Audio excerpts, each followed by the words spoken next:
പ്രിയപ്പെട്ട കൂട്ടുകാരെ, എല്ലാവർക്കും നമസ്കാരം. നമുക്കറിയാം 7ാം ക്ലാസ്സിലെ ഹിന്ദിയുടെ പുതിയ ടെക്സ്റ്റ് ബുക്കാണ് നിങ്ങളുടെ കയ്യിൽ എത്തിയിരിക്കുന്നത്. 7ാം ക്ലാസ്സിലെ എല്ലാ ടെക്സ്റ്റ് ബുക്കുകളും മാറിയിട്ടുണ്ട് അല്ലേ?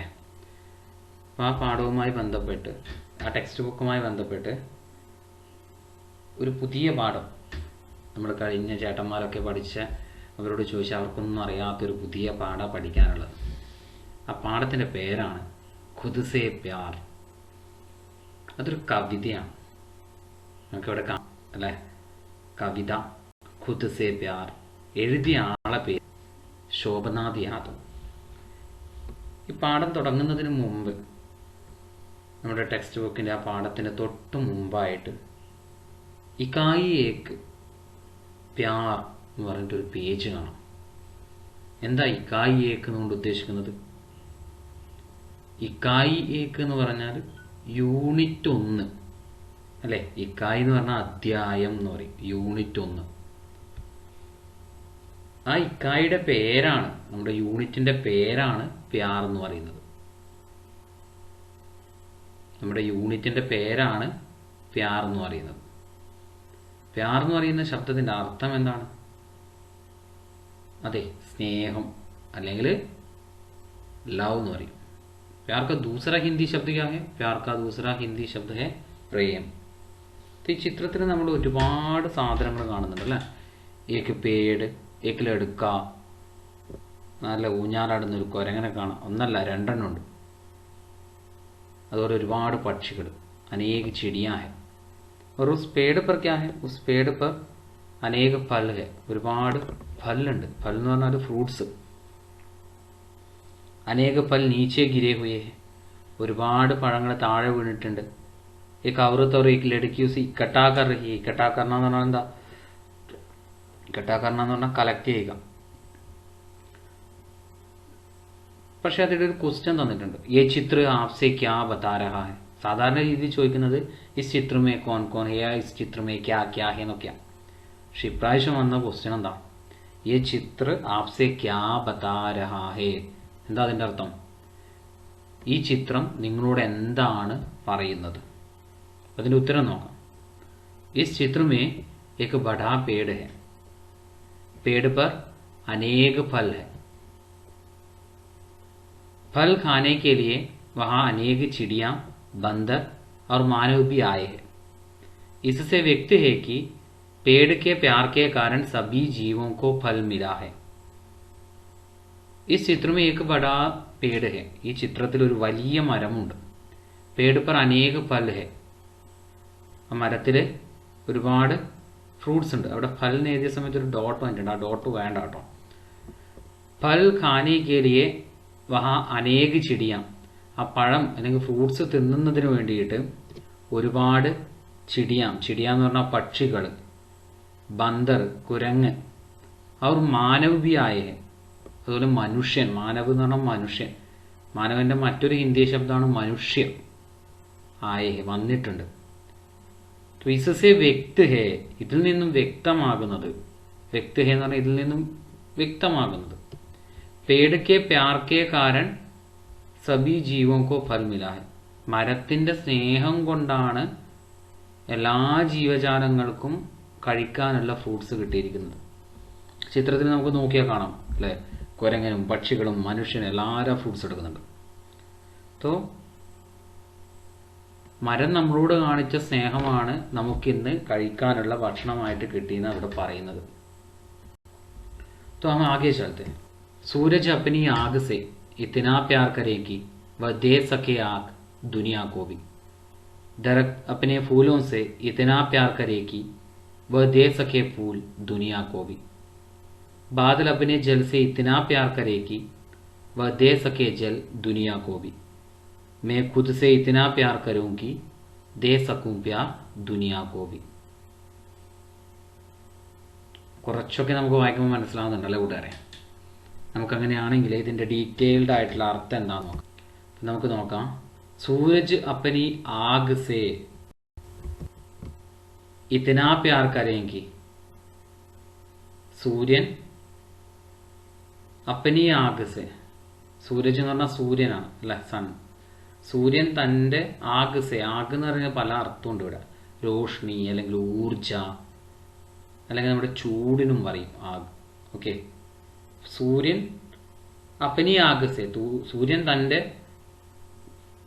പ്രകാശത്തെ ഇത്തിനാ പ്യാർക്കരെ അത്രയും സ്നേഹിക്കണം, അല്ലെങ്കിൽ ഒരുപാട് സ്നേഹിക്കണം. അപ്പോൾ ദേ സഖേ ആഗ് ദുനിയാ കോബി. എന്തിനാ സ്നേഹിക്കുന്നത്? അങ്ങനെ സ്നേഹിച്ചാൽ സൂര്യനെ ഈ ലോകത്തിന് വേണ്ടിയിട്ട്, ദുനിയ എന്ന് പറഞ്ഞാൽ സൻസാർ, വേൾഡ്. ആ സൈഡിൽ അർത്ഥമുണ്ട്, നിങ്ങൾക്ക് നോക്കിയാൽ കാണാം. ദുനിയ എന്ന് പറഞ്ഞാൽ സൻസാർ അല്ലെങ്കിൽ വേൾഡ്. അപ്പോൾ ലോകത്തിനും എന്ത് ചെയ്യാൻ പറ്റും? സൂര്യന് ഒരുപാട് ചൂട് അല്ലെങ്കിൽ എനർജി കൊടുക്കാൻ വേണ്ടി പറ്റും. അടുത്ത വരിയിൽ ദരഖ്ത് അപ്നെ ഫൂലോं से इतना प्यार करेंगी वह दे सके फूल दुनिया को भी. ദരഖ്ത് എന്ന് പറഞ്ഞാൽ പേട് അല്ലെങ്കിൽ പൗതെ, മരം അല്ലെങ്കിൽ ചെടികൾക്കാണ് ദരഖ്ത് എന്ന് പറയാം. അപ്പോൾ മരം എന്ത് ചെയ്യണം? അപ്നെ ഫൂലോं से, തൻ്റെ ഫൂല്, പുഷ്പ് അല്ലെ, ഫ്ലവർ, പൂവിനെ എന്ത് ചെയ്യണം? ഒരുപാട് സ്നേഹിക്കണം. ഇത്തിനാ പ്യാർ കരെ എന്ന് പറഞ്ഞാൽ ഒരുപാട്, അത്രയും സ്നേഹിക്കണം. എന്തിനാ? വ ദേ സഖേ ഫൂൽ ദുനിയാ കോബി. അങ്ങനെയാണെങ്കിൽ മരത്തിന് എന്ത് ചെയ്യാൻ പറ്റും? ദുനിയാ കേ ലിയേ ബഹുത്ത് ഫൂൽ ദേ സക്തേ. ഈ ലോകത്തിന് വേണ്ടിയിട്ട് ഒരുപാട് പൂവ് കൊടുക്കാൻ വേണ്ടി പറ്റും. ദേന എന്ന് പറഞ്ഞാൽ കൊടുക്കുക എന്നർത്ഥം. അടുത്തത് പറയുന്നത് എന്താ? ബാദൽ അപ്നെ ജൽ സേ ഇത്തിനാ പ്യാർ കരേങ്കി വ ദേ സക്കേ ജൽ ദുനിയാ കോബി. ബാദൽ അല്ലെ, ബാദൽ നമ്മൾ 6ാം ക്ലാസ്സിലെ ബാദൽ താനി എന്ന് പറഞ്ഞ ചാപ്റ്റർ പഠിച്ചിട്ടുണ്ട്. അതിൽ ബാദലിന്റെ വ്യത്യസ്ത അർത്ഥം പഠിച്ചതാണ്. ബാദൽ എന്ന് പറഞ്ഞാൽ മേഘ് അല്ലെങ്കിൽ ഗഡ, ക്ലൗഡ് എന്ന് പറയും, മേഘം. അപ്പോൾ ബാദൽ അപ്പിനെ ജൽസെ, ബാദലിൽ എന്താ ഉണ്ടാവുക? ബാദലിൽ ഒരുപാട് വെള്ളം ഉണ്ടാവും അല്ലെ, ബാദലാണ് മഴ തരുന്നത് നമുക്ക്. അപ്പോൾ ബാദൽ അപ്പിനെ ജൽസെ ഇത്തിനാ പ്യാർ കരെ. ബാദൽ എന്ത് ചെയ്യണം? തൻ്റെ ഉള്ളിലെ വെള്ളത്തെ ഒരുപാട് സ്നേഹിക്കണം. വെള്ളത്തിനെ സ്നേഹിക്കുന്നത് എന്തിനാ? അതിന് നല്ല സുഖം കിട്ടാനാണോ? അല്ല, ബാദൽ തൻ്റെ ഉള്ളിലെ വെള്ളത്തെ ഒരുപാട് സ്നേഹിച്ചാൽ നമുക്ക് നല്ല മഴ കിട്ടും. അതടുത്ത വരി പറഞ്ഞു, വ ദേ സക്കേ ജൽ ദുനിയാ കോബി. അങ്ങനെയാണെങ്കിൽ ബാദൽ എന്ത് ചെയ്യാൻ പറ്റും? ദുനിയാ കോബി എന്തൊക്കെയാ ദേ സക്തേ, ജൽ ദേ സക്തേ. ഈ ലോകത്തിനും വെള്ളം കൊടുക്കാൻ വേണ്ടി പറ്റും, ഒരുപാട് വെള്ളം കൊടുക്കാൻ പറ്റും. ബാദൽ ദുനിയാ കോ ജൽ കൈസേ ദേത്താ ഹൈ? हाँ, बारिश के रूप में देता है ना. ബാദൽ ലോകത്തിന് എങ്ങനെയാ വെള്ളം കൊടുക്കുന്നത്? ബാരിഷ് കെ രൂപം, മഴയായി പെയ്തിട്ടാണ്. അവസാനത്തെ 4 വരി ശ്രദ്ധിക്കുക. എന്തിനാ ഇതൊക്കെ പറയുന്നതാണ് അവസാനത്തെ 4 വരി പറയുന്നത്? മേ ഖുദ് സേ ഇത്തിനാ പ്യാർ കരൂങ്കി അല്ലെ, മേ ഖുദ് സേ, ഞാൻ എന്നെ തന്നെ. മേ എന്ന് പറഞ്ഞാൽ ഞാൻ, ഖുദ് എന്ന് പറഞ്ഞാൽ സ്വയം അല്ലെ, എന്നെ തന്നെ. ഞാൻ എന്നെ തന്നെ ഇത്തിനാ പ്യാർ കരൂം, ഒരുപാട് സ്നേഹിക്കണം, അത്രയും സ്നേഹിക്കണം. എന്തിനാ? ദേ സക്കൂ പ്യാർ ദുനിയാ കോബി. അങ്ങനെയാണെങ്കിൽ എനിക്ക് ഈ ലോകത്തെയും എന്ത് ചെയ്യാൻ പറ്റും? ഒരുപാട് സ്നേഹിക്കാൻ പറ്റും. तो इस कविता में क्या कह रहा है? ഈ കവിതയിൽ എന്താ പറയുന്നത്? हमें दुनिया को अपने से अधिक प्यार करना है. നമ്മൾ എന്ത് ചെയ്യണം? ലോകത്തെ നമ്മളെ സ്നേഹിക്കുന്നതിനേക്കാൾ ഒരുപാട് സ്നേഹിക്കണം. बादल ने ऐसा किया है, पेड़ ने ऐसा किया है, സൂര്യനെ ऐसा किया है. സൂര്യനും മരവും ബാദലും കാർമേഘമൊക്കെ അങ്ങനെ ചെയ്തത്. सूर्य हमें आग देती है, ऊर्जा देती है, रोशनी देती है. पेड़ फल फूल देते हैं, फ्रूट्സും പൂവൊക്കെ തരുന്നുണ്ട്. और बादल क्या देते हैं? बादल पानी देती. बादल വെള്ളം തരുന്നത്, അതായത് മഴയായിട്ട് വരുന്നുണ്ട്. तो हमें क्या करना चाहिए? हमें इस दुनिया को प्यार करना चाहिए. നമ്മൾ എന്ത് ചെയ്യണം? ഈ ലോകത്തെ നമുക്ക് പറ്റാവുന്ന അത്രയും സ്നേഹിക്കണം. അതാണ് ഈ കവിതയിൽ പറയുന്നത്. इस कविता का मुख्य आशय क्या है? ഈ കവിതയുടെ മുഖ്യ ആശയം, പ്രധാനപ്പെട്ട അർത്ഥം എന്താണ്? इस कविता में खुद से प्यार करने के साथ दुनिया के सब जीवों से, അവിടെ ഒരു കെ ഉണ്ട് കേട്ടോ, दुनिया के सब जीवों से प्यार करने को कहा गया है.